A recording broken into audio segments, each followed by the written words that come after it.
96.7 পাওয়ার FM আর আমি RJ সৃজন। আর আজ তোমাদের জন্য পিয়াল ঘোষের লেখা কামাখ্যা করিডোরের ক্রন্দন। আজকের গল্প পাঠে অভিক, মধুরা, পার্থ অরণ্যদেব মুখার্জি, শুভদীপ্ত ভট্টাচার্য, লাবণী এবং আমি আরজে সৃজন। গল্পের নাট্যরূপ মোহর ফ্রম দি ইঙ্ক পোর্টাল। শব্দ সংযোজন এবং আবহ সঙ্গীতে শুভজিৎ বটব্যাল এবং প্রিয়াঙ্কা কুণ্ডু। গল্পের পোস্টার ডিজাইন আর্টিস্টিক 2.0।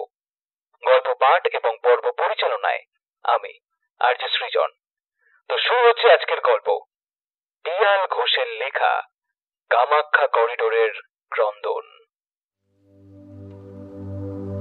আমার নাম পিয়াল ঘোষ। আমি কলকাতায় থাকি। গত 5 বছর ধরে আর্কিওলজিক্যাল সার্ভে অফ ইন্ডিয়াতে আমি কর্মরত। চাকরি সূত্রে ভারতবর্ষের বিভিন্ন জায়গায় আমি ঘুরে বেরিয়েছি এবং নানান অভিজ্ঞতা সঞ্চয় করেছি। আমাদের ডেপুটি সুপারিনটেন্ডেন্টের নাম হল শ্রী চরণ দাস ব্যানার্জি। ওনার জ্ঞানচর্চা ও মানসিক সহানুভূতির অসাধারণ সমন্বয় এবং অত্যন্ত মনোরম ও মহান ব্যক্তিত্বের জন্য উনি আমাদের সকলেরই খুবই কাছের মানুষ।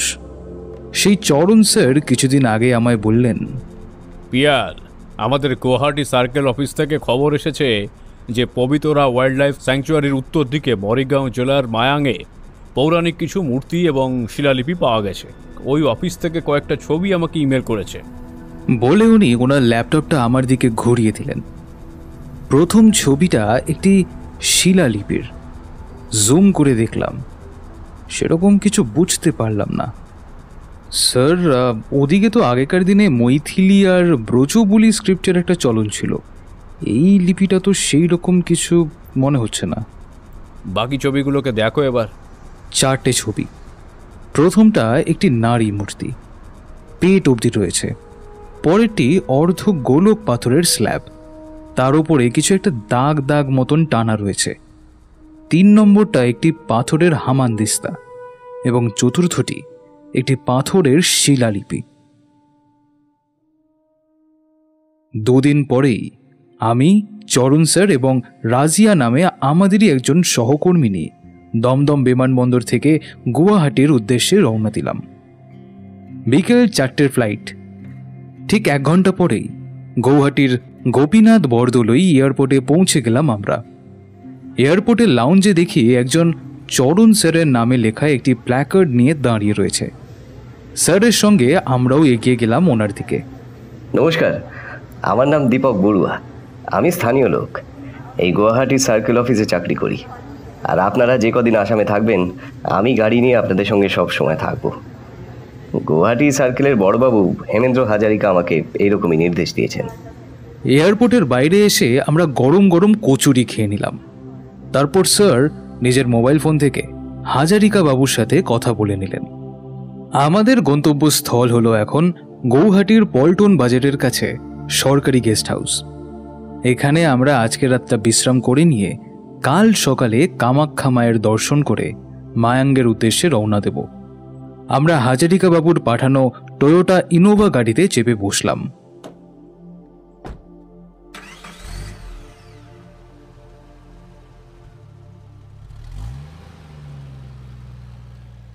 এয়ারপোর্ট থেকে গেস্ট হাউস আসতে ওই 1 ঘন্টা মতন সময় লাগলো। গৌহাটি শহরটাকে দেখে বুঝলাম পুরো আন্তর্জাতিক ছোঁয়া লেগে গেছে। যেরকম বাড়িঘর সেরকম রাস্তা, সেই রকমই গাড়ি।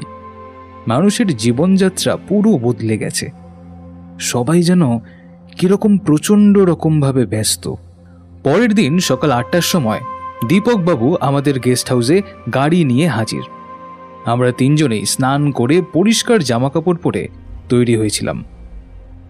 কামাখ্যা মায়ের মন্দিরের পথে যেতে যেতেই দীপকবাবু বললেন, নীলাচল পর্বতকে 3 ভাগে ভাগ করা আছে: ব্রহ্ম পর্বত, বিষ্ণু পর্বত এবং শিব পর্বত। শিব পর্বতে ভূমিতল থেকে প্রায় 525 ফুট ওপরে কামাখ্যা মন্দির। নীলাচল পর্বতেই 10 মহাবিদ্যা মানে কালী, বগলামুখী, ছিন্নমস্তা, ভুবনেশ্বরী, মাতঙ্গী, ষোড়শী, কমলা, ধূমাবতী, তারা ও ভৈরবী দেবীরও মন্দির আছে। এদের মধ্যে ষোড়শী, মাতঙ্গী এবং কমলা মাতার মন্দির কামাখ্যা মায়ের মন্দির প্রাঙ্গণের ভিতরেই আছে। ভুবনেশ্বরী মন্দির নীলাচল পর্বতের সর্বোচ্চ স্থানে অবস্থিত। বাকি মন্দিরগুলো ওই কামাখ্যা মায়ের মন্দিরের আশেপাশেই অবস্থিত। এছাড়াও এখানে আছে 5টা শিব মন্দির। পরে এখানে জয় দুর্গা, বনদুর্গা ও ললিত কান্তা মায়ের মন্দির তৈরি হয়েছে। আধ ঘন্টার ভেতরেই আমাদের গাড়িটা নীলাচল পর্বতের নিচে চলে এলো। ঘোরানো রাস্তা দিয়ে পাহাড়ে উঠতে উঠতে দীপকবাবু আবার বলে উঠলেন, পুরাণে বলা আছে, পূর্বে তু ধন কামস্ত, রাজ্য কামস্ত পশ্চিমে, উত্তরে মুক্তি কামস্ত, দক্ষিণে মরণঙ্গ ধ্রুবম। মানে পূর্বের পথ দিয়ে মন্দিরে এলে ধন লাভ, পশ্চিমে রাজ্য লাভ, মুক্তি লাভের আশায় উত্তরে, আর মৃত্যু এবং মোক্ষ লাভ দক্ষিণ পথ দিয়ে এলে। এখন 2টি পথই শুধু খোলা আছে। পশ্চিম পথদ্বার পাহারা দেয় নন্দেশ্বর হনুমান। বাকি পথগুলো যথাক্রমে ভৃঙ্গি স্বরূপ গণেশ, মহাকাল গণেশ এবং গদাধর গণেশ। বুঝলে পিয়াল, আগেকার দিনের কামরূপ ছিল এক বিশাল রাজ্য। কেবল আসাম প্রদেশেই এই রাজ্য অন্তর্ভুক্ত ছিল না, বাংলা, জলপাইগুড়ি, রঙ্গপুর ও কুচবিহার রাজ্যও ছিল কামরূপের মধ্যে। কামরূপ বুরুঞ্জি মতানুসারে কামরূপের আদি সীমানা ছিল উত্তরে কুঞ্জগিরি, পূর্বে মহাচীন, পশ্চিমে করতোয়া নদী আর দক্ষিণে ব্রহ্মপুত্র নদের শাখা লাক্ষা নদী। কঞ্জগিরি এখন ভুটানের অন্তর্গত একটি পার্বত্য প্রদেশ। আমরা কামাখ্যা মায়ের মন্দির প্রাঙ্গণ থেকে কিছুটা দূরে গাড়ি থেকে নামলাম। মায়ের মন্দিরের সামনে পৌঁছে দেখলাম উজ্জ্বল রোদ, ছায়া আলো খেলা করছে মন্দিরের দেওয়ালে, যেন সূর্যের রশ্মিতে স্নান করছে। দীপকবাবু মন্দিরে ঢোকার 4টে কুপন আগে থেকেই জোগাড় করে রেখেছিলেন। আমরা লাইনে দাঁড়িয়ে পড়লাম। অজস্র ভক্ত এবং দর্শনার্থীদের ভিড়। প্রায় আধ ঘন্টা পর আমরা মন্দিরের ভেতরে প্রবেশ করলাম। মাকে প্রাণ ভরে দর্শন করে আমাদের শরীর ও মন পরিপূর্ণভাবে পূর্ণতা পেল। চলো আমরা উপরে মা ভুবনেশ্বরীর মন্দিরটা দেখে নিয়ে মায়াঙের উদ্দেশ্যে রওনা দেব। আমরা সবাই আবার গাড়িতে চড়ে বসলাম। ভুবনেশ্বরী মন্দিরের প্রাঙ্গণ থেকে প্রায় 100 মিটার দূর থেকেই আমরা দেখলাম রাস্তার এক পাশে পরপর বুলডোজার, পেলোডার এবং বড় বড় লরি দাঁড়িয়ে। যান চলাচল প্রায় নিস্তব্ধ। নীলাচল পর্বতের উপর দিক থেকে কামাখ্যা করিডোর তৈরি হওয়ার কাজ চালু হয়েছে। তার জন্য এখানে রোজই যানজট হয়। নীলাচল পাহাড়কে এবং এখানে থাকা সব মন্দির ও স্থাপত্যদের পুরো নতুন রূপে সাজানোর ব্যবস্থা হচ্ছে। তার জন্য জমি অধিগ্রহণ, খনন, ধ্বংস, নবনির্মাণ সবই চালু হয়েছে। প্রায় 500 কোটি টাকার প্রকল্প এটি।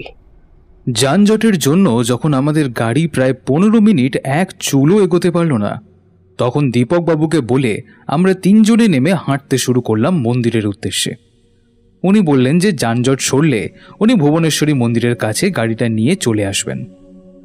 ভুবনেশ্বরী মাকে দর্শন করার পর আমরা মন্দিরের উল্টো দিকে একটু এগিয়ে গিয়ে দেখলাম একটা সোজা রাস্তা নিচে নেমে গেছে। তার পাশে একটা চায়ের দোকানও রয়েছে। সেই দোকানেই গিয়ে আমরা বসলাম একটু। দোকানের পাশের রাস্তায় কোনো সিঁড়ি নেই, ঢালু পথ একটা রয়েছে, সেটা নিচে নেমে গেছে। উঁকি মেরে দেখলাম ওই দিকটায় ঘন জঙ্গল আর নিচে ব্রহ্মপুত্র নদ। বুঝতে পারলাম যে এই দিকটায় দর্শনার্থী বা লোকজন খুবই কম আসে, একটু ফাঁকা জায়গাটা। স্যার তখন দীপকবাবুকে ফোন করে বললেন যে আমরা এই চায়ের দোকানটায় বসে আছি। দোকানটা খুব একটা বড় নয়। বাঁশ আর ত্রিপল দিয়ে তৈরি দোকানটার একটা পাশে পুজোর সামগ্রী বিক্রির জন্য সাজানো রয়েছে এবং আর একটা পাশে চা, বিস্কুট, কেক, পাউরুটি, ডিম ভাজা এইসব বিক্রি হচ্ছে। দোকানের ভেতরে ঢুকলাম আমরা। একজন বৃদ্ধ দোকানদার চা বানাচ্ছিলেন। দোকানের ভেতর দেখলাম 2টো বেঞ্চ পাতা রয়েছে। আমরা ফাঁকা বেঞ্চটায় বসে পড়লাম। পাশের বেঞ্চটায় নজর গেল, দেখলাম একজন মাঝবয়সী লোক, মাঝারি চেহারা, পরনে একটা কালো রঙের পাঞ্জাবি, এক মাথা ঘন কালো চুল, গায়ে রুদ্রাক্ষ এবং কয়েকটি রং বেরঙের পুঁতির মালা। মনোযোগ সহকারে কি একটি পুরনো খাতার উপর দৃষ্টি দিয়ে বসে আছেন তিনি। কিছুক্ষণের মধ্যেই দীপকবাবু চলে এলেন এবং সাথে সাথে শুরু হলো অঝোর ধারায় বৃষ্টি। কামাখ্যা করিডোর তৈরি হওয়ার কাজ চালু হওয়ার জন্য এখানে রোজই যানজট হয়। এখনো তো ঠিকভাবে কাজ শুরু হয়নি, তাতেই এই অবস্থা। দীপকবাবুর কথা শুনে চরণ স্যার আমার দিকে তাকিয়ে বললেন, পিয়াল, আমার মতো তাহলে কামাখ্যাও বুড়ো হয়ে গেছে বলো? মানুষ এর নতুন রূপ দিতে যাচ্ছে। সাধে কি আর রবি ঠাকুর সেই কত বছর আগে একটা কবিতা লিখে গেছেন পুরনো আর নতুনদের উপর? এই যে রে মরুস্থল দাবা দক্ষিণ ধরাতল, এইখানে ছিল পুরাতন। একদিন ছিল তার শ্যামল যৌবন ভার, ছিল তার দক্ষিণ পাবন। যদি রেসে চলে গেল, সঙ্গে যদি নিয়ে গেল গীত গান হাসি ফুল বল। শুষ্ক স্মৃতি কেন মিছে রেখে তব গেলে পিছে, শুষ্ক পাতা শুষ্ক ফুলদল। একটু থেমে সিগারেটে একটা টান দিয়ে স্যার আবার বলে উঠলেন, সে কি চায় শুষ্ক বনে গাইবে বিহঙ্গ গণে? আগে তারা গাইত যেমন আগেকার মতো করে, স্নেহে তার নাম ধরে উচ্ছ্বসিবে বসন্ত পবন। নহে নহে, সে কি হয় সংসার জীবনময়, নাহি হেতা মরণের স্থান। সঙ্গে করে নিয়ে আয় তোর সুখ তোর হাসি গান। স্যারের কবিতা শুনে আমরা সবাই হেসে উঠলাম। সঙ্গে সঙ্গেই একটা বজ্র কঠিন গলায় কেউ বলে উঠল, যে জিনিসটা স্বয়ম্ভূ সেটা কখনো পুরনো হয় না, আর তাকে নিয়ে কখনো ছেলে খেলা করতে নেই। আমরা সকলেই দেখলাম যে ভদ্রলোক কালো পাঞ্জাবি পরে পাশের বেঞ্চটায় বসেছিলেন তিনি আমাদের দিকে তাকিয়ে কথাটা বললেন। আমরা সবাই ওনার দিকে ঘুরে তাকাতেই উনি হাত জোর করে আমাদের উদ্দেশ্যে বললেন, কিছু মনে করবেন না, আসলে আপনাদের আলোচনা আমার কানে আসছিল তো নিজেকে আর রাখতে পারলাম না, তাই বলেই ফেললাম। না না না, কোনো ব্যাপার নয়। আর আপনি বোধহয় বাঙালি? হ্যাঁ, আমার নাম ভবতোষ ভট্টাচার্য। আদিবাড়ি কলকাতার বাগবাজারে। ভারতীয় সেনাবাহিনীর সঙ্গে যুক্ত ছিলাম। 8 বছর আগে একটা অ্যাক্সিডেন্টে আমার স্ত্রী এবং একমাত্র পুত্রকে হারাই। তারপরই সংসারের থেকে আমার টান উঠে যায়। এদিক ওদিক ঘুরে বেড়াতাম উদ্দেশ্যহীনভাবে। তারপর হঠাৎ করে বছর 8 আগে এই নীলাচল পর্বতেই ভৈরবী মায়ের সংস্পর্শে আসি। উনার থেকে দীক্ষাও নেই এবং আবার নতুন করে বাঁচার উদ্দেশ্য পাই। এখন বছরে বেশিরভাগ সময় ওনার সঙ্গেই নানান জায়গায় ঘুরে বেড়াই। একদম সেনাবাহিনী থেকে সন্ন্যাসী? সন্ন্যাসী হইনি পুরোপুরি, তবে সন্ন্যাসিনীর সেক্রেটারি বলতে পারো। এই কথা শুনে আমরা সবাই হেসে উঠলাম। উনি আমার দিকে তাকিয়ে বললেন, সন্ন্যাসী আর সৈনিকদের মিল কোথায় জানো? মিল? না তো, কিরকম মিল? এদের দুজনেরই ত্যাগের মানসিকতা, নিয়মানুবর্তিতা, কঠোর পরিশ্রম ও সাধনা করার ক্ষমতা, নিরলস সেবা, নির্লিপ্ততা এবং নির্ভীকতা, এই সব গুণগুলো থাকে। এবং সর্বোপরিভাবে এদের জীবনের উদ্দেশ্য হয় দেশের ভালো ও দশের ভালো। বৃষ্টি আবারও একটু জোরে পড়তে শুরু করলো। চরণ স্যার এবার ভবতোষবাবুকে জিজ্ঞাসা করলেন, দাদার খাবার ব্যাপারে কোনো বাজ বিচার নেই তো? সবার জন্য দোকানদারকে একটু ডিম ভাজা দিতে বলি তাহলে? না না, আজ খাওয়ায় কোনো বাজ বিচারের ভয় নেই। কিছু বিশেষ দিন আর তিথি বাদ দিয়ে আমি প্রায় সবই খাই। চরণ স্যার এবার দোকানদারকে আমাদের প্রত্যেকের জন্য ডাবল ডিমের অমলেট আর চা দিতে বললেন। তারপর উনি ভবতোষবাবুকে আমাদের প্রত্যেকের সঙ্গে আলাপ করিয়ে দিলেন। আচ্ছা, আপনি তখন কি যেন বলছিলেন, পুরো ব্যাপারটা বলুন তো।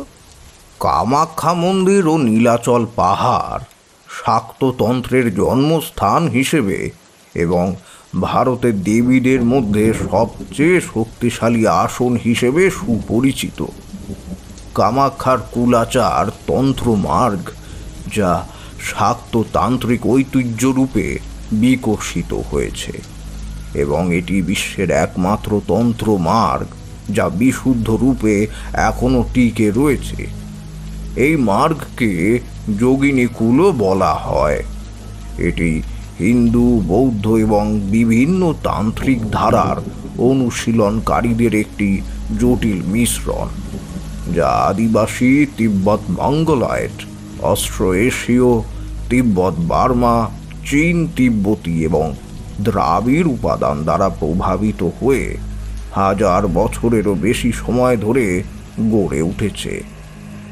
কামাখ্যার কুলাচার তন্ত্রমার্গের শিক্ষাবলী, আচার অনুষ্ঠান ও কৌশলগুলি এখনো পর্যন্ত খুব সাবধানতার সাথে গোপন রাখা হয়েছে। যারা এই মার্গে দীক্ষিত শুধু তাদের মধ্যেই। এই প্রথা গুরু শিষ্য পরম্পরার মাধ্যমে চলে আসছে এবং বেশিরভাগ জ্ঞান ও কৌশল মৌখিকভাবে দীক্ষিতদের তাদের গুরুদেব দ্বারা প্রদান করা হয়। নারীরা কুলাচার তন্ত্র মার্গের একটি অবিচ্ছেদ্য অংশ এবং পুরুষদের তুলনায় উচ্চতর স্থান অধিকার করে থাকে এবং দেবীর রূপ হিসেবে সম্মানিত হয়। এই মার্গে কোনো জাতি, ধর্ম বা লিঙ্গ বৈষম্য নেই।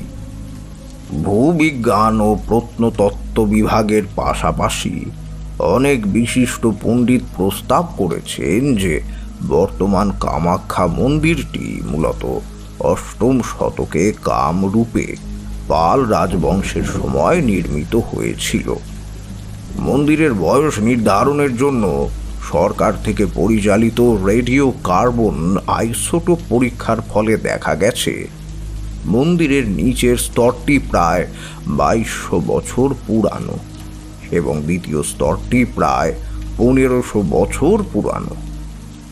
কামাখ্যা মন্দির সমষ্টিকে বিখ্যাত তীর্থস্থান হিসেবে উল্লেখ করা হয়েছে অষ্টম শতাব্দীতে লেখা হেবজ্র তন্ত্রে, নবম শতাব্দীর কালিকা পুরাণ, ষোড়শ শতাব্দীর যোগিনী তন্ত্র এবং কামাখ্যা তন্ত্র বইগুলোতে। কামাখ্যা সব কিছুর সমন্বয়, মন্দির, নদী, পর্বত, ভূমি, মানুষ, তন্ত্র এবং ঐতিহ্য। এরা সবাই মিলে নীলাচলে তন্ত্র এবং কামাখ্যার ধারণাকে গঠন করেছে। কামাখ্যা রহস্যে মোড়া একটি স্থান, যা দেবী ঋতুস্রাবের পরম অবস্থান হিসেবে বিবেচিত হয়। পুরাণে আছে প্রতি বছর অম্বুবাচীর সময়, মানে আষাঢ় মাসে মৃগশিরা নক্ষত্রের 3 পাদ অতীত হলে চতুর্থ পাদে আদ্রা নক্ষত্রের প্রথম পাদের মধ্য মা বসুন্ধরা রজস্বলা হন। সেই সময় দেবীর ঋতুস্রাবের যে রক্ত প্রবাহিত হয় কামাখ্যা মন্দির থেকে, তা সারা বিশ্বে প্রবাহিত হয়ে জগৎকে পুষ্টি দেয়। প্রাচীনকাল থেকেই মা কামাখ্যার গর্ভগৃহে, যেটাকে মনোভাব গুহা বলা হয়, সেখানে মায়ের যোনিকুণ্ডের সাথে একটি ভূগর্ভস্থ দিব্য পবিত্র জলপ্রবাহ আছে। এখানে মা নিরাকার। মনোভাব গুহা যোনি আকৃতির শিলা এবং ওই ভূগর্ভস্থ জলাধার, যা সমস্ত শক্তির ঊর্জা। এটাই মা কামাখ্যা। মায়ের নিজের মনোমতো রূপেই নিজেই তিনি এখানে বিরাজ করছেন, তাই তিনি স্বয়ম্ভূ। এছাড়াও এই পর্বতে আরও 7টি কুণ্ড আছে, যেগুলো হলো সৌভাগ্য, অমৃত, ঋণমোচন, বরাহ, দুর্গা, গয়া ও ব্রহ্মা। এই কুণ্ডগুলোর জলও ওই ভূগর্ভস্থ জলপ্রবাহের উপর নির্ভরশীল। এত বড় রকমের কর্মকাণ্ডের জন্য তো অনেক পরীক্ষা নিরীক্ষা হয়েছে নিশ্চয়ই। এত বড় কর্মকাণ্ডের আগে ঠিকমতো পরিবেশগত, ভূতাত্ত্বিক বা জলবিদ্যুৎ কেন্দ্রিক কোনো জরিপই হয়নি। ইচ্ছে মতো খননের ফলে মন্দিরের মধ্যে ওই প্রাচীন জলাধার, যেটা আধ্যাত্মিক ও স্থাপত্য দিক থেকে অত্যন্ত মূল্যবান, তার উৎসের ক্ষতি হতে পারে। অতি আধুনিকীকরণ ও পর্যটনের ঢেউ মন্দিরের পরিবেশকে নষ্ট করে দেবে। পুরো পরিবেশের উপর একটি নেতিবাচক প্রভাব এখন থেকেই পড়তে শুরু করে দিয়েছে। পৃথিবীতে এমন অনেক জিনিস আছে যেটাকে তার নিজের মতো করে থাকতে দিতে হয়, নিজের মতো চলতে দিতে হয়, তার কোনো নাড়াচাড়া করতে নেই। আচ্ছা বলুন তো, যদি আপনাদের বলি অমরনাথ শিবলিঙ্গটাকে সরিয়ে দেব বা ওটার নতুন রূপ দেব, তাহলে সেটা কীরকম হবে? অমরনাথ শিবলিঙ্গ প্রাকৃতিক কারণে নিজ থেকে বৃদ্ধি পায় এবং নিজে থেকেই হ্রাস পায়, ওতে তো কারুর কোনো হাত নেই।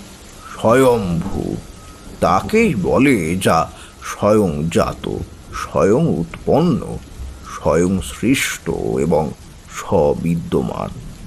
যেরকম বাবা অমরনাথ, সেরকম মা কামাখ্যা, দুজনেই স্বয়ম্ভু। এরা কোনো মূর্তি নয় যে ইচ্ছে মতো যখন তখন যেখানে সেখানে সরিয়ে দেব বা তার রূপান্তর ঘটাবো। শক্তি যখন মৌন থাকে সে আশীর্বাদ, কিন্তু সে যদি জেগে ওঠে তখন তার সীমাহীন প্রতিশোধ। কোনো কোনো স্থান মানচিত্রে নয়, চেতনায় বেঁচে থাকে। সেগুলোকে রূপান্তর নয়, শ্রদ্ধা করতে হয়। দোকানদার ইতিমধ্যে ডিমের অমলেট পরিবেশন করলো। আমরা সকলেই তা খেতে লাগলাম। হ্যাঁ, ঠিকই বলেছেন। বিষ্ণু পুরাণে লেখা আছে, যখন সমাজ এমন একটি পর্যায়ে পৌঁছায় যেখানে সম্পত্তি সম্মানের প্রতীক হয়, সম্পদ গুণের উৎস হয়ে ওঠে, স্বামী স্ত্রীর মধ্যে আবেগ একমাত্র বন্ধন হয়, মিথ্যা সাফল্যের উৎস হয়, যৌনতা একমাত্র আনন্দের মাধ্যম হয়ে দাঁড়ায় এবং বাহ্যিক আনুষ্ঠানিকতা আভ্যন্তরীণ ধর্মের সাথে বিভ্রান্ত হয়, সেই যুগটাই কলিযুগ, যে যুগে মানুষই মানুষের পতনের কারণ হবে। আচ্ছা, আপনি তন্ত্র, তান্ত্রিক, তন্ত্র সাধনা ইত্যাদি এইসব সম্বন্ধে একটু খুলে বলুন না আমাদের। ভবতোষবাবু একটা সিগারেট জ্বালিয়ে আবার বলতে লাগলেন, তন্ত্র, এই শব্দটির মাঝে লুকিয়ে আছে এক অসীম শক্তি, এক বিশাল তত্ত্বের ছায়াপথ। এ শুধু কোনো ধর্মীয় আচরণ বা অলৌকিক অনুষঙ্গ নয়, বরং এ এক চেতনা যাত্রা, এক অদৃশ্য প্রবাহ যা জ্ঞানকে বিস্তার করে আত্মার অন্তঃস্থলে। তন্ত্রে আছে যোগের নিভৃত সাধনা, যেখানে শরীর ও মন মিলিয়ে আত্মার সাথে মিলিত হতে চায়। স্তোত্রর মাধ্যমে উচ্চারিত হয় সেই শব্দ সুর, যা ধ্বনির গূঢ় শক্তিকে জাগ্রত করে, আর সেই শব্দই মন্ত্ররূপে পরিণত হয়, যেখানে প্রতিটি অক্ষর, প্রতিটি স্পন্দন এক একটি চেতনার দিগন্ত উন্মোচন করে। মন্ত্রের ভাষা শব্দের নয়, তা চেতনার। ধ্বনির অন্তরালে থাকে এমন শক্তি যা কেবল শ্রবণে নয়, অনুভবেই ধরা পড়ে। এখানেই মন্ত্র তার রহস্যময় মহিমা প্রকাশ করে। আর মুদ্রা, সে তো স্পর্শের ভাষা। শরীরের বিভিন্ন অবস্থানে সঞ্চালিত এই মুদ্রা যেন প্রাণ শক্তির এক অদৃশ্য নাচন। এ স্পর্শ কেবল বাহ্য নয়, অন্তর্দেহের শাখায় প্রশাখায় তা জাগিয়ে তোলে গহনের ঘুমন্ত আলো। তন্ত্র এইভাবে হয়ে ওঠে জ্ঞানের এক তন্তু বায়ন, যেখানে সুতো হয়ে জড়িয়ে থাকে যোগ, মন্ত্র, মুদ্রা, আচার এবং গূঢ় তত্ত্বের বুনন। তার আঁচলে বাঁধা থাকে শরীর, মন ও আত্মার এক অভিন্ন সূত্র, যা মানুষকে নিয়ে যায় বহির্জগতের সীমা পেরিয়ে অন্তর্জগতের অসীমে। তন্ত্র কেবল ধ্যান ও মন্ত্রে সীমাবদ্ধ নয়, তন্ত্র বিস্তার লাভ করে মানব জীবনের প্রতিটি কোণায়, প্রতিটি অনুষঙ্গে। আমরা মন্ত্রমুগ্ধের মতন ওনার কথাগুলো শুনছিলাম। ডিম ভাজাতে একটা কামড় দিয়ে উনি আবার বলতে শুরু করলেন, তন্ত্র এমন এক শাস্ত্র যা শরীরের রোগ নিবারণেও যুক্ত, যেখানে ঔষধ নয়, ঔষধের পিছনের শক্তি, তার গূঢ় অনুক্রম বোঝার প্রতি আহ্বান জানানো হয়। তন্ত্রশাস্ত্রে চিকিৎসা মানে কেবল ব্যাধি দূর করা নয়, বরং দেহ, মন, প্রাণের মধ্য সঙ্গতির স্থাপন। মন্ত্র মুদ্রার সম্মিলিত প্রয়োগে সেখানে এক অলক্ষ্য চিকিৎসা শাস্ত্র গঠিত হয়, যেখানে জড় ও চেতনা মিলেমিশে গড়ে তোলে আরোগ্যের এক সম্পূর্ণতর পথ। তন্ত্রের অন্তিম পথে সে দেখা যায় এ পথ শুরু হয়েছিল ধ্বনি থেকে, স্পর্শ থেকে, রীতি ও অনুশীলনের গূঢ় বুননে, কিন্তু তার গন্তব্য এক, চৈতন্যের শিখর, যেখানে আত্মা ও বিশ্ব একাকার। এই পথে প্রধানত জাগ্রত হয় শক্তি, না কেবল বাহু বা বুদ্ধির শক্তি নয়। এ শক্তি সেই মহাশক্তি যাকে তন্ত্রে বলা হয় আদ্যা শক্তি, যিনি না নারী না পুরুষ, বরং একটি বিশুদ্ধ সত্তা, সৃজন ও বিনাশের উৎস। কয়েক বছর আগে আমার এক বয়স্ক সাধু বাবার সঙ্গে আলাপ হয়েছিল। উনি তখন আমায় বলেছিলেন, এই বিশ্বে বিপরীত শক্তির মহাজাগতিক একত্রীকরণই হল তান্ত্রিকের কার্যকলাপ। পৃথিবীতে এরকম অসংখ্য পরিপূরক জুটি রয়েছে যা একত্রীকরণের বা যোগের প্রক্রিয়ায় মিলিত হয়।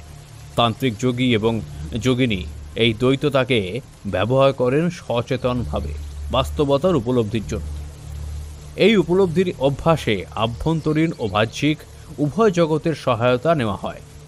এই মহাবিশ্বের সমস্ত শক্তি ও উপাদান তান্ত্রিক যোগী ও যোগিনীর জন্য উপলব্ধ। এমনকি অপরিসীম সম্ভাবনাময় যৌন শক্তিও জ্ঞানের আগুনে মুক্ত, পরিচালিত এবং রূপান্তরিত হতে পারে। তান্ত্রিক অনুশীলনকারীর বিভিন্ন মরমী দীক্ষার মাধ্যমে সর্বোচ্চ উপলব্ধি লাভের সম্ভাবনা রয়েছে। আন্তরিক ইচ্ছা, শৃঙ্খলা এবং একাগ্র প্রচেষ্টাই সাফল্যের প্রকৃত মাপকাঠি। যখন আবদ্ধ অপবিত্রতাগুলো ধারাবাহিকভাবে জ্ঞানের আগুনে বিশুদ্ধ হয়, তখন মন আরও দৃঢ় হয় এবং মহাজাগতিক চেতনা উন্মুক্ত হয়। হ্যাঁ, আপনি একদম ঠিক কথা বলেছেন। ইতিমধ্যে দোকানদার আমাদের সকলের জন্য চা নিয়ে এলো। দেখলাম বৃষ্টিটাও একটু কমতে শুরু করেছে। আবার দীপকবাবুর ফোনটা বেজে উঠল। হ্যাঁ স্যার, আচ্ছা আচ্ছা, হ্যাঁ কিছুক্ষণের ভেতরেই পাঠিয়ে দিচ্ছি। আচ্ছা স্যার। চরণ স্যার, অফিস থেকে আর্জেন্ট অনেকগুলো মেল এসেছে, এগুলো পড়ে রিপ্লাই দিতে হবে এখনই। ভবতোষবাবু দেখলাম পকেট থেকে ফোনটা বার করে কাউকে একটা ফোন করলেন। কয়েকটা কথা বলে ফোনটা কেটে তারপর আমাদেরকে বললেন, কাছেই মায়ের মন্দির আছে, ভৈরবী মা ওখানে আছেন, চলুন আপনাদের সঙ্গে ওনার অভিজ্ঞতা করিয়ে দেই। হলফ করে বলতে পারি, যা অভিজ্ঞতা হবে জীবনভর সেটা ভুলতে পারবেন না। হ্যাঁ চলুন তাহলে, এখনই রওনা হওয়া যাক। আমাদের আবার এখান থেকে অনেক দূরে যেতে হবে। এই বলে আমরা তিনজনেই উঠে পড়লাম। আমি এই দোকানেই বসে ফোনেতে অফিসের জরুরি কাজগুলো করে নিচ্ছি, আপনারা ঘুরে আসুন। বৃষ্টিটা ইতিমধ্যে থেমে গেছে। দোকানদারকে দাম মিটিয়ে আমরা চারজন দোকান থেকে বেরিয়ে পড়লাম। দোকানের পেছনে যে রাস্তাটা আমরা আগে দেখেছিলাম, সেই সরপিল পথ দিয়ে আমরা চারজন নিচে নামতে লাগলাম।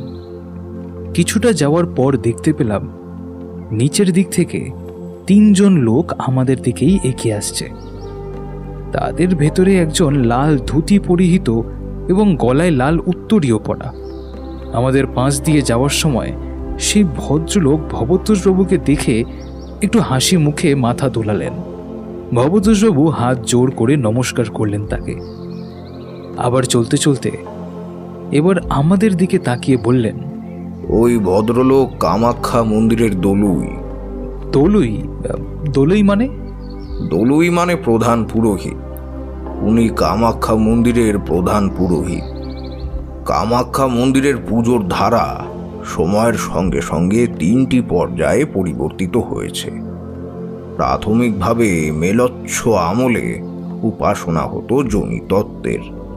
পরে পাল রাজবংশের সময় উপাসনা কেন্দ্রীভূত হয় যোগিনীদের উপর, এবং শেষ পর্যন্ত কোচ রাজাদের শাসনকালে উপাসনা গড়ে ওঠে মহাবিদ্যা তত্ত্বকে কেন্দ্র করে। 1100 শতকের দিকে রাজা চন্দ্রপালের সময় মায়ের পূজা দেবার জন্য 5টি পরিবারকে কামাখ্যা মন্দিরে আনা হয়। এই পরিবারগুলো হলো বুড়হা, ডেকা, হোতা, ব্রহ্মা এবং বিধি পাঠক। বর্তমানে এই 5টির মধ্যে 4টি পরিবারের বংশধররা কামাখ্যা মন্দিরের পুজোর কাজ চালিয়ে যাচ্ছে। ব্রহ্মা পরিবার বংশধর না থাকার কারণে এই দায়িত্ব থেকে সরে গেছে। বাকি 4টি পরিবারকে সম্মিলিতভাবে বড় দেউড়ি বলা হয়। প্রতি 5 বছর অন্তর শুধুমাত্র বড় দেউড়িরা নির্বাচনে অংশগ্রহণ করে দলুই বা মুখ্য পুরোহিতকে নির্বাচিত করেন। রাস্তাটা একটা বাঁক নিয়েছিল। একদম প্রান্ত সীমায় একটি মন্দির দেখতে পেলাম। মন্দিরটি অনেক পুরনো, সম্ভবত শতাব্দী প্রাচীন। তার দেওয়ালে লতা পাতা জড়িয়ে আছে, কিছু অংশের চির ধরেছে। দরজার পাশে খোদাই করা রয়েছে চক্র ও অর্ধচন্দ্র। খসে যাওয়া পাথরে খণ্ডিত কিছু মন্ত্র খোদাই করা রয়েছে, যার অর্থ আমরা 3 জনের কেউই বুঝতে পারলাম না। প্রায় ভেঙে পড়া প্রাচীন এই কাঠের দরজা ঠেলে ভেতরে ঢুকলাম। ভেতরে ঢুকে মনে হলো যেন সময় থেমে গেছে।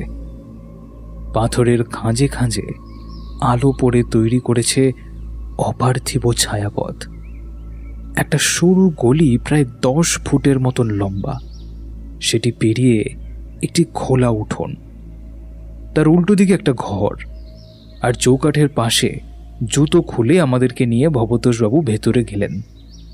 ঘরের ভেতরে আলো আঁধারি পরিবেশ, ধূপের এবং ঘিয়ের প্রদীপের গন্ধ নাকে আসছিল। ভবতোষবাবু এগিয়ে এসে 3টে আসন দেখিয়ে বললেন, বসুন এর উপরে আপনারা। আমি, স্যার আর রাজিয়া বসলাম সেখানে। ঘরের ভেতর হঠাৎ একটা হালকা আলো জ্বলে উঠল। বুঝতে পারলাম ভবতোষবাবু হয়তো আলো জ্বালিয়েছেন। সামনে দেখলাম একজন মহিলা মাটিতে একটি আসনের ওপর বসে আছেন। কিছুক্ষণ পর তার জপমালাটা মাথায় ছুঁয়ে তিনি আমাদের দিকে তাকালেন। দেখলাম তার মুখমণ্ডলে বয়সের কোনো ছাপ নেই। তার মুখোপায়বে গভীরতার ছাপ তার অভিজ্ঞতা ও আধ্যাত্মিক জ্ঞানের প্রকাশ করছিল। তার চোখ দুটো গভীর, স্বচ্ছ, শান্ত, দৃঢ়, যেন কোনো গোপন জ্ঞানের ভাণ্ডার নিয়ে তার স্বপ্ন ও জাগরণের সীমান্তে রহস্য আবৃত হয়ে দাঁড়িয়ে। তার দৃষ্টিতে সহজাত এক করুণা ও এক অমোঘ শান্তি রয়েছে, যার দিকে তাকালে মন্ত্রমুগ্ধ হয়ে যেতে হয়। তার ত্বক একটি স্বর্ণাভ আভা বহন করছিল, যা তার দীর্ঘকালীন সাধনা ও প্রাকৃতিক জীবনের প্রতি নিবেদনের প্রতীক। তিনি আমাদের দিকে তাকিয়ে হালকা হাসলেন। আমরা 3 জনেই হাত জোর করে তাকে নমস্কার করলাম। ভবতোষবাবু ভৈরবী মায়ের সঙ্গে আমাদের 3 জনের পরিচয় করিয়ে দিলেন। 1 কথা 2 কথা হতে হতে ভৈরবী মা এবার স্যারের দিকে তাকিয়ে জিজ্ঞাসা করলেন, আপনাদের আসামে আসার আসল কারণটা কি? দেখুন, আমরা 3 জনই সরকারি কর্মচারী, আর সরকারি কাজেই এসেছি। বুঝতেই পাচ্ছেন, চাকরি সূত্রে কাজের গোপনীয়তা বজায় রাখাটাই নিয়ম। ভৈরবী মা স্যারের উত্তর শুনে শুধু হাসলেন এবং স্যারের দিকে তাকিয়ে বললেন, আপনার পরিবারে কে কে আছে চরণবাবু? আমি, আমার স্ত্রী এবং 1 মেয়ে। আমাদের একটি ছেলেও। বছর 10 আগে কি রাজারাপ্পায় গেছিলেন? এটা শুনেই স্যার যেন বিদ্যুৎ স্পৃষ্টের মতন কেঁপে উঠলেন। তারপর দুজনেই দুজনের চোখের দিকে অপলক নয়নে চেয়ে রইলেন। নীরবতা ভেঙে যোগিনী মা বলে উঠলেন, খোঁজ, অনুসন্ধান, তল্লাশ, অন্বেষণ, এটাই তো করে যাচ্ছেন। মা কামাখ্যা চাইলে অমূল্য রতন ঠিক খুঁজে পাবেন। স্যার কিরকম ভ্যাবাচাকা খেয়ে মায়ের দিকে তাকিয়ে রইল। কিছুক্ষণ বাদে আবার অবাক হয়ে দেখলাম স্যার তার ল্যাপটপটা খুলে আমাকে যে ছবিগুলো কলকাতার অফিসে দেখিয়েছিলেন সেইগুলো ভৈরবী মাকে দেখালেন এবং আমাদের আসামে আসার কারণটাও বললেন। ছবিগুলো ভৈরবী মা মন দিয়ে দেখতে লাগলেন। আমি লক্ষ্য করলাম হঠাৎ ভৈরবী মায়ের চোখটা কেমন যেন জ্বলে উঠল কয়েক সেকেন্ডের জন্য, তারপর আবার ঠিক হয়ে গেল সেটা। ভৈরবী মা ভবতোষবাবুকে ডেকে নিজের গলা থেকে একটা চেন খুলে তার হাতে দিলেন। সেই চেনটাতে 3-4খানা চাবি রয়েছে। ভবতোষবাবুর কানের কাছে মুখ নিয়ে গিয়ে আস্তে আস্তে কিছু একটা বললেন, সেটা আমরা শুনতে পেলাম না। ভবতোষবাবু ঘর ছেড়ে চলে গেলেন। এবার উনি আমাদের উদ্দেশ্যে বলতে লাগলেন, আপনারা যখন বিশ্বাস করে আমায় এত কিছু বলেছেন, তাহলে আমাকেও কিছু বলতে হয়। আমি একজন যোগিনী সিদ্ধা, কৌল সম্প্রদায়ের সঙ্গে যুক্ত। যোগিনী পূজা সাধারণ দেবদেবীর পূজার চেয়ে অনেক বেশি গোপনীয় এবং শক্তিশালী। যোগিনী পূজা ভারতের বহু প্রাচীন লুপ্তপ্রায় রীতি ও আচারকে ধরে রেখেছে। এই পূজা এমন এক আধ্যাত্মিক সেতুবন্ধন যেখানে নারী শক্তি, প্রকৃতি, তন্ত্র এবং ব্রহ্মজ্ঞান একত্রিত হয়। এই পূজার গুরুত্ব ভারতীয় তন্ত্রশাস্ত্র, শাক্ত দর্শন এবং আধ্যাত্মিক সাধনার এক অমূল্য অংশ। এটি শুধুমাত্র পূজার একটি রূপ নয়, বরং শক্তির প্রকৃতি, নারীত্বের পূর্ণতা এবং মহাশক্তির সান্নিধ্য লাভের একটি উপায়। পুরাণ মতে আদি পরাশক্তির শরীর থেকে 8 জন দেবী জন্ম নেয়, যাদেরকে অষ্টমাতৃকা বলা হয়। তারা হলেন ব্রাহ্মণী, বৈষ্ণবী, ইন্দ্রাণী, কৌমারী, বারাহী, চামুণ্ডা, নরসিংহী এবং মাহেশ্বরী। এই অষ্টমাতৃকা প্রত্যেকেই আবার 8 জন করে দিব্য শক্তির জন্ম দেয়, যাদের যোগিনী বলা হয়। এই 64টি যোগিনীর প্রতিটি যোগিনী একটি নির্দিষ্ট শক্তির প্রতীক। কখনো তারা করুণা, কখনো ক্রোধ, কখনো কাম, আবার কখনো মৃত্যু। মা, এই সম্প্রদায়ের ব্যাপারটা কি? তন্ত্র সাধকদের সাধারণত 7 রকমের ভেদ, আচার বা সম্প্রদায় হয়। তা হল বেদাচার, বৈষ্ণবাচার, শৈবাচার, দক্ষিণাচার, বামাচার, সিদ্ধান্তচার এবং কৌলাচার। হিন্দু তান্ত্রিক ঐতিহ্যে উপাসকদের 4টি শ্রেণীতে বিভক্ত করা হয়েছে: বেদাচারী, বৈষ্ণবাচারী এবং সেবাচারীদের ক্রিয়াতন্ত্রের সঙ্গে, দক্ষিণাচারীদের কার্যতন্ত্রের সঙ্গে, বামাচারীদের যোগতন্ত্রের সঙ্গে, সিদ্ধান্তচারী এবং কৌলাচারীদের অনুত্তর যোগতন্ত্রের সঙ্গে। হিন্দু ঐতিহ্য, যেটি মূলত বাহ্যিক উপাসনা ও পূজা নিয়ে অধিকতর চিন্তাশীল, সেটি দক্ষিণাচারী এবং বামাচারী সাধনার মধ্যে পরিষ্কার পার্থক্য নির্ধারণ করে। এটি নির্ভর করে যে সাধকের সাথে 5টি উপাদান বা পঞ্চমকার প্রকৃতপক্ষে ব্যবহার করা হবে কিনা, অথবা প্রতীকী বা কল্পনায় ব্যবহার করা হবে। এই 5টি উপাদান হল মাংস, মাছ, মদ, মুদ্রা ও যৌন মিলন বা মৈথুন, যার প্রতীকী বা বাস্তবিকভাবে ব্যবহার নির্ভর করে ঐতিহ্য, গুরু এবং সাধকের অগ্রগতির স্তরের ওপর। ইতিমধ্যে ভবতোষবাবু অনেকগুলো কাটা আম একটা থালায় করে নিয়ে এসে ঘরে ঢুকলেন এবং আমাদের সামনে সেটা রেখে দিলেন। ভৈরবী মা এবার রাজিয়াকে বললেন, যাও বেটি, পাশেই কলঘর আছে, তুমি একটু হাত মুখে জল দিয়ে এসো। না না, ঠিক আছে। যাও যাও বেটি, তোমার ভালোই লাগবে। বলেই উনি ভবতোষবাবুর দিকে তাকালেন।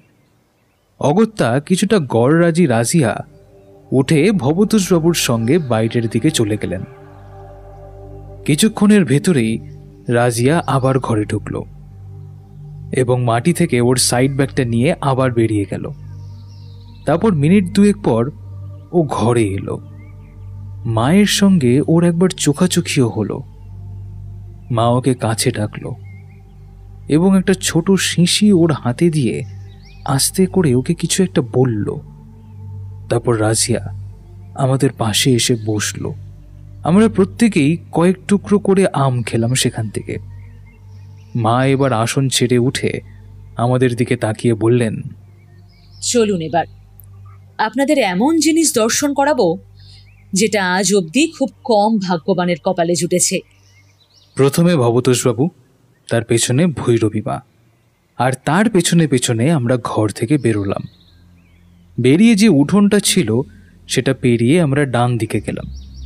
কয়েকটা সিঁড়ি দেখলাম নিচে নেমে গেছে। সেই সিঁড়ি দিয়ে আমরা নামতে লাগলাম। এবার ডান দিকে দেখলাম একটা বড় কাঠের দরজা খোলা অবস্থায় পড়েছিল, যার কড়াতে দুটো পেল্লাই সাইজের তালা ঝোলানো রয়েছে। তারপর দরজা পেরিয়ে ভেতরে ঢুকে একটি সুড়ঙ্গে প্রবেশ করলাম আমরা। মাটির পাথরের ঠান্ডা স্পর্শেও মনে হচ্ছিল এক আশ্চর্য উষ্ণতা ছড়িয়ে রয়েছে। কয়েক পা এগোনোর পর একটা বেশ বড় ডিম্বাকৃত পাথরের কক্ষে প্রবেশ করলাম আমরা। দেখে মনে হলো যেন পাহাড় কেটে কেউ ঘরটিকে বানিয়েছে। চারিদিকে এক নৈঃশব্দ বিরাজ করছিল। প্রবেশপথের উল্টো দিকের দেওয়ালে একটি বড় গোল গবাক্ষ রয়েছে, যেখান দিয়ে খুব মৃদু সূর্যালোক ঘরে প্রবেশ করছে। একধারে একটা বড় তেলের প্রদীপ জ্বলছিল। সেই আলোতেই কক্ষে একটি মিষ্টি আভা ছড়িয়ে পড়েছে।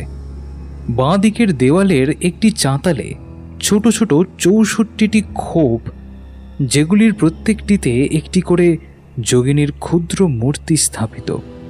অনেকেই ক্ষয়প্রাপ্ত, তবু তাদের চমক আজও টের পাওয়া যাচ্ছে।